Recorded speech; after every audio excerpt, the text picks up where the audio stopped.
What's up everyone, it's Winstonee coming back to you all with a brand new video. A lot of you all have been having problems with over processing your hair when you use a texturizer. So in this video, I'm going to give you some tips that would hopefully help you out to not over process your hair. So if you're new to this channel, go ahead and subscribe for more hair care tips and like this video if it helps you out. So first I want to talk about the different ways of how over processing your hair can happen when you texturize it. It can happen from putting a texturizer in your hair too often, from putting a texturizer in hair that you've already texturized without protecting that hair that's been texturized. And of course, the most popular one, it can happen from leaving the texturizer cream in your hair too long.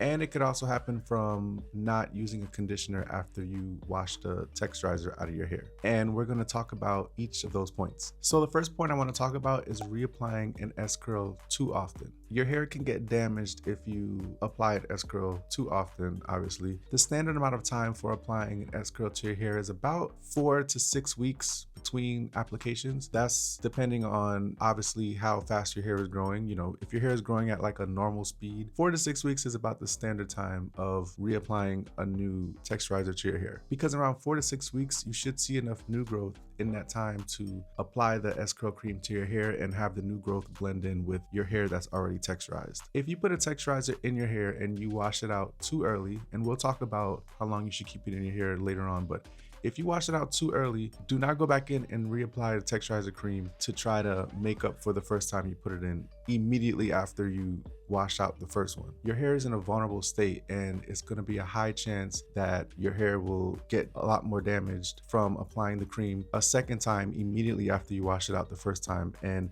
the damage will be much harder to fix. If your curls don't come out the way you like it the first time when you wash the cream out of your hair, your best course of action after that is to try to get the curls with hair products. The good thing is that since you've already put a texturizer in your hair, that doesn't mean that the texturizer didn't work. That just meant that your hair didn't process long enough, but your hair did process. So that means your hair will be easier to manipulate into curls if you put hair products in after you wash that texturizer out. So if your curls didn't come out the way that you would with the texturizer, definitely using a curling cream or a curl activator after you wash it out the first time would definitely help you to try to achieve those curls that you would have wanted with just washing out the texturizer by itself. And usually using a curling cream or a curl activator would usually get your hair the way that you would want it if you had just use the texturizer. But if not, then it's highly recommended that you wait at least another few weeks before trying to texturize it again. Okay, the next point I want to talk about is putting an S-curl cream on hair that's already been texturized without protecting that hair first. This usually matters if you're doing a retouch. If you've watched my video from last week when I put a texturizer in my hair, I put argan oil on the parts of my hair that were already texturized, so that way when I went in and put the texturizer cream on a new growth and the cream inevitably got on my hair anyway, it was protected by the argan oil that I put on my ends. The argan oil sort of acts as a shield for my hair, so when the texturizer cream gets on hair that's been texturized, it essentially slows down the processing of that texturizer cream, so that way it won't have much effect on my hair that's already texturized. Without the oil, you risk over processing your hair and your hair becomes even more dry and brittle, and there's a higher chance of you losing your curls because then your hair becomes a little more straight. So make sure if you're doing a retouch, add oil to hair that's already texturized. Or you can use Vaseline, but I don't really recommend Vaseline because Vaseline can clog your hair follicles. I only put Vaseline on my edges to protect them from the cream. So now we're gonna talk about how long to leave the texturizer cream in your hair. And this is probably the most complex topic to talk about. And honestly, it probably needs its own video. It varies from person to person. And even though they give you a timesheet on how long you should leave it in your hair, it really just depends on many factors that people really don't consider when they try to put a texturizer in their hair. And emphasis on it varies from person to person, because I've had people message me that said they put it in their hair for 10 minutes and that was too long. And I've had people message me saying that they put it in their hair for 20 minutes and that wasn't long enough. So it really is a case-by-case basis and it varies by person. The two biggest things in my opinion that determine how long you should keep the texturizer cream in your hair is your hair texture and your hair porosity. Believe it or not, people don't consider their hair porosity a lot of times when they're putting a texturizer in their hair. The standard time to leave a texturizer in your hair, if you look at the instructions, the standard time would be about 12 to 15 minutes. But if you have low porosity hair, which means your hair is resistant to products, meaning you put hair products on your hair and it sits on top of your hair rather than your hair just absorbing the product, then it might need to sit in your hair a little longer. It might need to sit in for about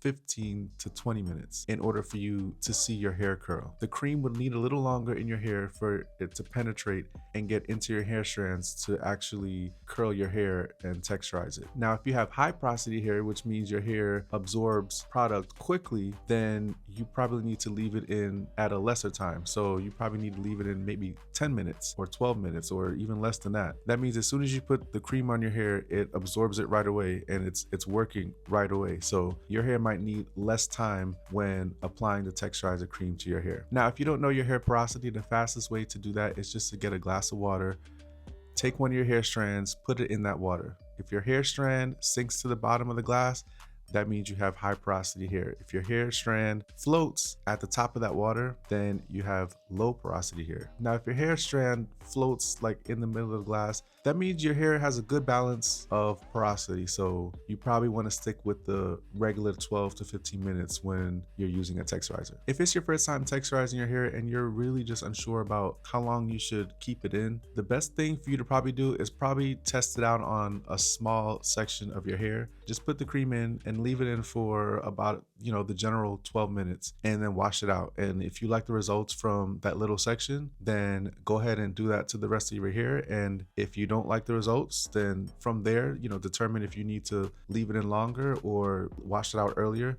And that'll better help you gauge on what's the proper time to keep the cream in your hair for texturizing it. That's a good rule to follow. Now, the final point I want to talk about is not conditioning your hair after you texturize it. When you wash the texturizer out of your hair is dry, brittle, weak, like I said, just overall in a vulnerable state. You have to bring it back to life and give it moisturize it, and help it to gain its strength back. And you do that with a conditioner. The best thing to do after a texturizer is to immediately deep condition your hair. So after you use the color alarming shampoo and you go in with a regular shampoo, regular conditioner, you want to put a deep conditioner in there and leave it in for about 30 to 45 minutes minimum.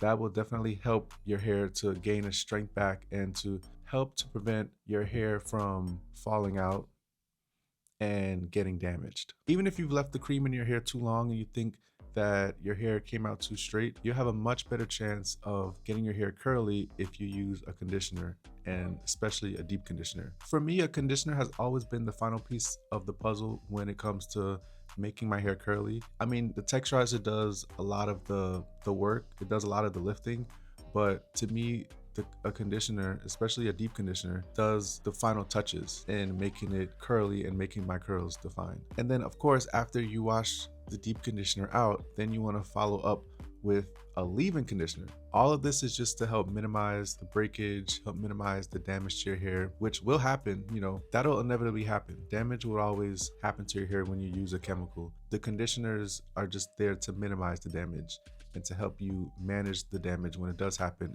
After you use the leave-in conditioner, I usually use the Scurl activator, and then for like the first 2 days, I would use the Scurl gel activator. That really helps to kind of like prime my curls and to make them how I want. And then after like the first 2 days, then the curls usually just like come back to that state it was in when I would use the gel. So hopefully those tips help you guys out. Those are probably the biggest tips to help with over processing your hair when it comes to using a texturizer. Obviously, the biggest one is leaving it in too long. If you guys have any questions on anything I said in this video, you can leave it in the comments below. Also, leave a comment below on which topic I discussed in this video that you struggle with when it comes to texturizing your hair, and I'll read and respond to all the comments. Make sure you guys give this video a thumbs up, and I'll see you guys next week for a new video.